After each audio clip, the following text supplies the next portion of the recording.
Hello students, आज हम करेंगे डायरेक्टरेट ऑफ एजुकेशन की वर्कशीट नंबर 107 जिसका सब्जेक्ट है हिंदी और आज डेट है 12 नवंबर 2020। ये वर्कशीट क्लास सेकंड के बच्चों के लिए है। तो चलिए स्टार्ट करते हैं हम आज की वर्कशीट। बच्चों, वर्कशीट में आपको यहाँ पर अपना नाम लिखना है। यहाँ पर आपकी क्लास पहले से लिखी हुई है तो आपको अपना सेक्शन लिखना है और यहाँ पर लिखना है आपको अपने टीचर का नेम। हमारी जो आज की वर्कशीट है उसका टॉपिक पाठ अधिक बलवान कौन से लिया गया है। इस कहानी को आप अपनी पहले वाली वर्कशीट में ऑलरेडी पढ़ चुके हैं। तो आज इस वर्कशीट में हम सीखने वाले हैं वाक्य बनाना। नमस्ते बच्चों, हमने पाठ अधिक बलवान कौन में पढ़ा था कि हवा ने सूरज से कहा मैं ज़्यादा बलवान हूँ। सूरज ने कहा मैं तुमसे ज़्यादा ताकतवर हूँ। ये कुछ वाक्यों के उदाहरण हैं। आइए आज हम भी कुछ वाक्य बनाएं। बच्चों, पाठ अधिक बलवान में हमने पढ़ा था कि हवा ने सूरज से क्या कहा था कि मैं ज़्यादा बलवान हूँ और सूरज ने कहा था कि मैं तुमसे ज़्यादा ताकतवर हूँ, है ना। तो आपको यहाँ पर इन दो वाक्यों को बहुत ध्यान से देखना है। मैं ज़्यादा बलवान हूँ, ये किसने कहा? हवा ने कहा, ठीक है। मैं तुमसे ज़्यादा ताकतवर हूँ, ये किसने कहा? सूरज ने कहा। तो ये कुछ वाक्यों के उदाहरण हैं। आज हम भी ऐसे ही कुछ वाक्य बनाना सीखने वाले हैं। प्रश्न 1, नीचे दिए गए वाक्यों को पढ़िए, समझिए और लिखिए।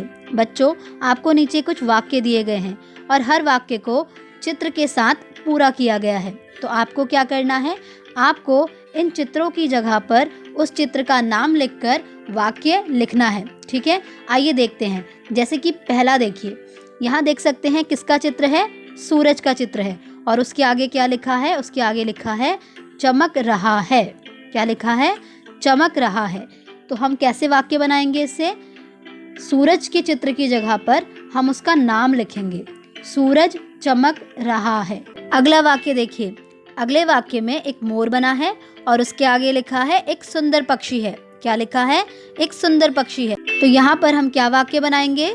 हम वाक्य बनाएंगे मोर एक सुंदर पक्षी है। मोर एक सुंदर पक्षी है। तो यहाँ पर हमने मोर के चित्र की जगह पर क्या किया है? उसका नाम लिखकर इस वाक्य को दोबारा से लिखा है। अगला देखिए, मोनू क्या पढ़ रहा है बच्चों? अखबार पढ़ रहा है। यहाँ पर किसका चित्र बना हुआ है? अखबार का। तो मोनू अखबार पढ़ रहा है। तो अब हम वाक्य कैसे बनाएंगे? तो अब हम क्या वाक्य बनाएंगे?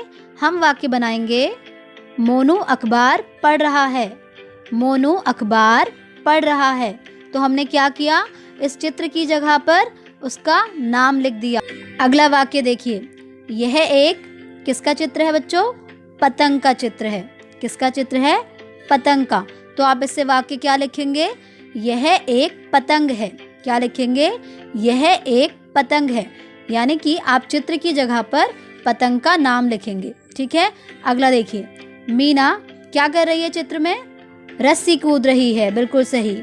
तो आप क्या लिखेंगे वाक्य में? मीना रस्सी कूद रही है। मीना रस्सी कूद रही है, ठीक है। ये दोनों वाक्य आपको खुद से लिखने होंगे। प्रश्न 2, आइए बच्चों अब हम कुछ वाक्य खुद बनाएंगे जिसमें नीचे दिए गए शब्दों का प्रयोग करेंगे।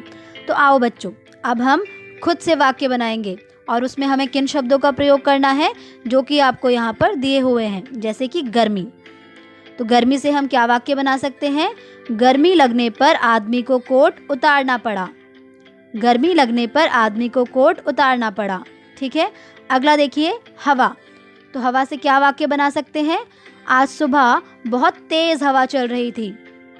आज सुबह बहुत तेज हवा चल रही थी। अगला शब्द देखिए, ताकत। ताकत। तो इससे क्या वाक्य बना सकते हैं? सूरज में हवा से ज़्यादा ताकत थी। सूरज में हवा से ज़्यादा ताकत थी। अगला शब्द देखिए, आदमी। आदमी। तो इससे क्या वाक्य बना सकते हैं? सामने से एक आदमी आ रहा है।